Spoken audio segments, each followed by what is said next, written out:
Now I want to look at the deficits and the debt. So these are two different things.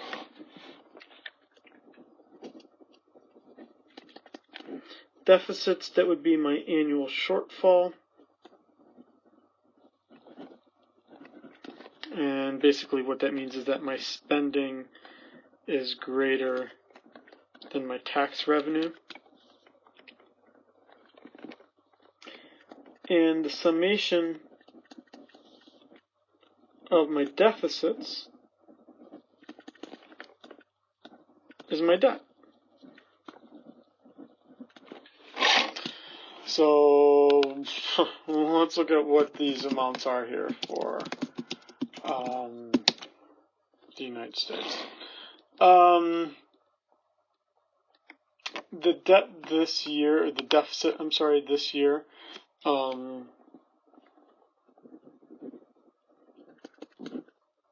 the estimate, at least for the year 2018, is that it's going to be $440 billion, so almost $500 billion that we're short.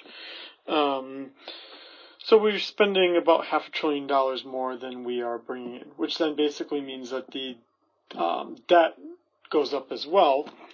The national debt right now is, it's about $19 trillion. That's a lot. At this point, it exceeds the annual production within the United States. So as a percentage of GDP, it exceeds 100%, which is not a good thing.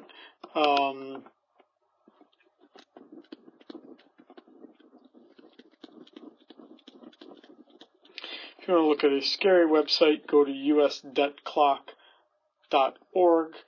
It's kind of like just a pile of numbers. They're all increasing rapidly. But if you look at that, you get their most updated numbers here. And as I look at US Debt Clock here in December of 2017, is actually the national debt right now, as it's going up, is about $20 trillion.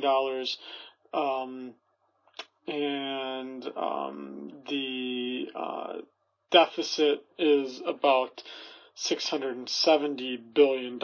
I'm not sure what faith to put in these numbers because I'm not sure exactly what sources they're using, but it gives us a general idea of how much short we are in things.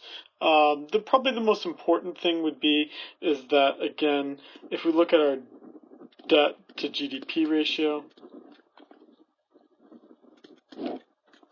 it's greater than 100%.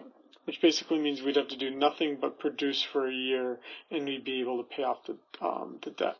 Now, the deficit and the debt changes year to year, but things have dramatically increased really since the 1980s. We have spent far, far more money since the 1980s than we ever have.